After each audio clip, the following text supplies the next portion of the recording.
The fighting career of Charles Oliveira didn't follow the usual trajectory. There was no sense of inevitability to any of it, and even as he moved within range of a title shot and eventually won the belt, there was always a feeling of doubt about how far this guy could go, about when and not if the wheels would eventually fall off. And for this video, ahead of UFC 280, I wanted to celebrate this man's transformation by looking at 8 different points in his career where it seemed like he was headed for a downturn into potential obscurity, or even moments inside the cage where his doubters finally felt like they were just seconds away from their long-awaited "I told you so." Again, don't misunderstand the title of the video. This is a celebration of Charles Oliveira as he returns to the cage this weekend to try and defeat perhaps his greatest challenge to date. Anyway, let's get into it. A bad spell. I'm going to breeze over the first 3 years of Oliveira's career and summarize it into one point, because at the time he was very clearly coming up against fighters who were just on a different level to him. And don't get me wrong, Oliveira as a 20, 21 and 22-year-old was still one hell of a talent and had his way with more than a few good fighters. But after going an unbeaten 12-0 on the regional scene, his UFC run began with a stuttering mixed bag of performances. Back-to-back submission victories saw him move to 14-0, before he then got knee-barred by Jim Miller, kind of out of nowhere in their memorable showdown. There was a no contest due to an illegal knee against Nick Lentz, and then he got comprehensively beaten down by Donald Cowboy Cerrone.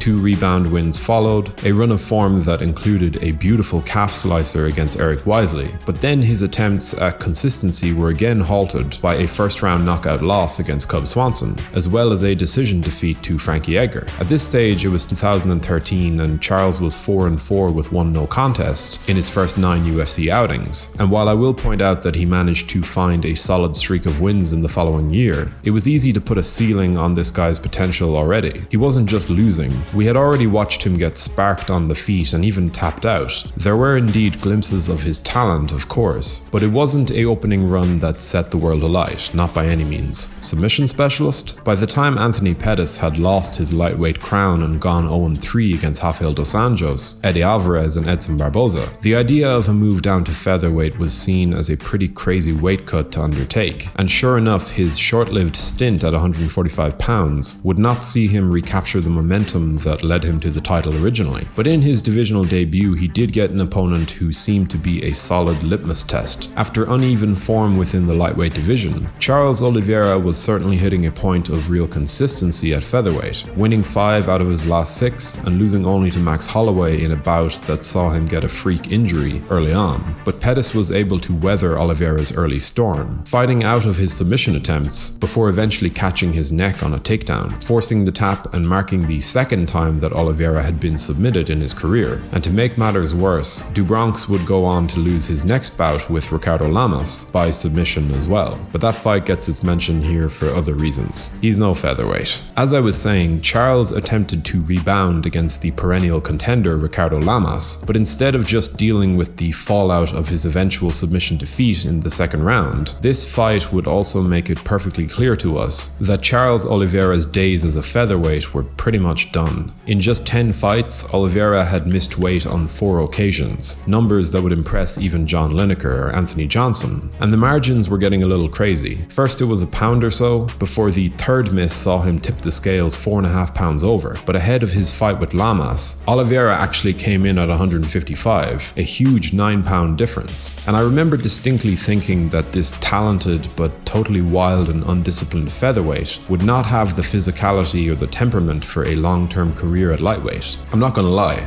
I saw him being on the receiving end of violent finishes. At this point, the year was 2016. He was 27 years old and knocking on the door of his prime. But as a submission specialist, receiving back-to-back losses by sub was just not a good look. And when you add that to his weight issues, the whole picture was really starting to look a little bleak. From guard? These days, Charles Oliveira's guard is looked at by most opponents as a real no-go area. It's one of those things that makes this upcoming fight with Islam Makhachev so interesting. Can this seasoned, experienced Dagestan-born wrestler use his mastery of the ground game to nullify all of the submission and sweep attempts that will come back at him? And even if he can, will it be enough to keep him safe 100% of the time? Well, I suppose that is the draw right there. That's why we're looking at this fight as potentially one of the greatest stylistic clashes of the era. But I remember back in 2017 when I still saw Charles as a fun, explosive, and totally potentially deadly finisher. I didn't see him as a title threat. He had just finished Will Brooks, which, even if Will Brooks didn't exactly make it happen for himself in the UFC, was still a big win, given his pedigree. And with Paul Felder in front of him, Charles at the very least had an opportunity to really start to find momentum in this seemingly more permanent home at 155 pounds. But Felder, though he was pushed to the very brink, managed to finish this fight in a fashion that really summed up Oliveira's career at this point in time. Again, Charles was still seen by most as a highly skilled and dangerous grappler, and in that first round he was hunting for the choke or for a leg, for whatever he could get a hold of. But Felder persevered, and eventually, after fighting off several submission attempts, he established top position and rained down on Oliveira with elbows from the Brazilian's guard. Watching this famed submission specialist get finished in an area where he should have the advantage, it just seemed like another case of do Bronx living up to his reputation.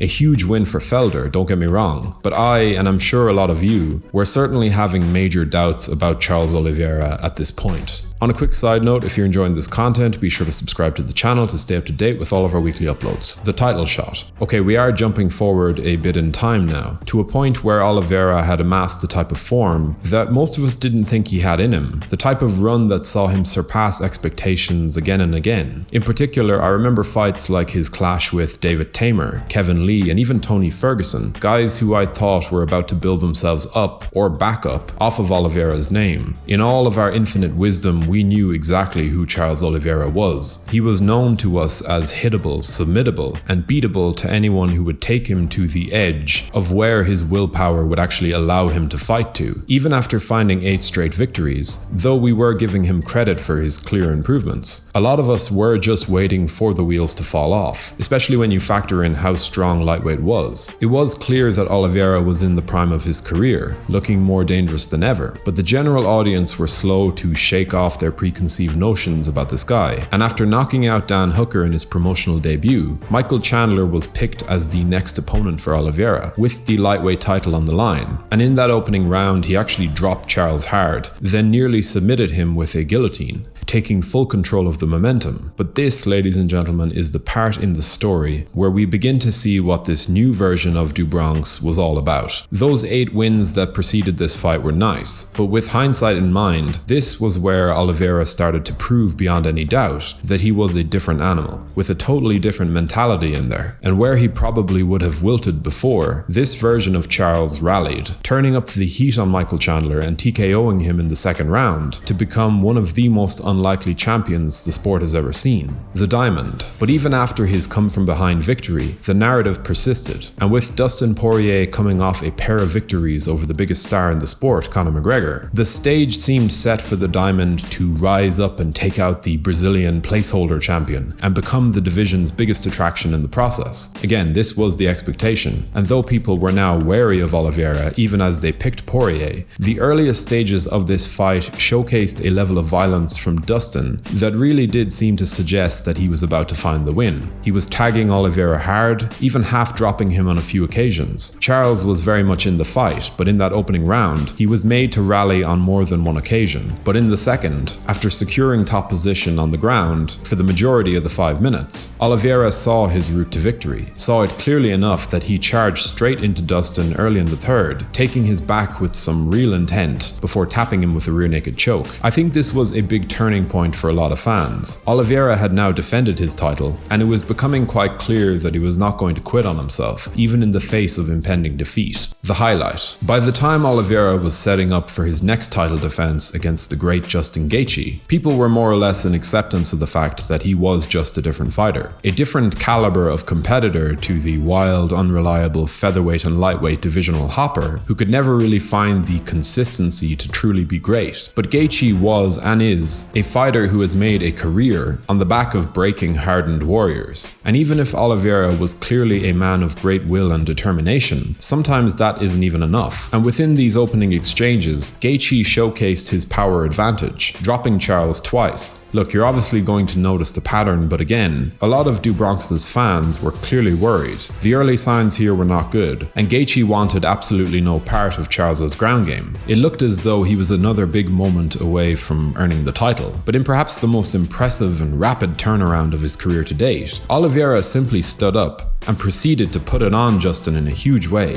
turning the pressure up massively, using every weapon at his disposal to back Gaethje up.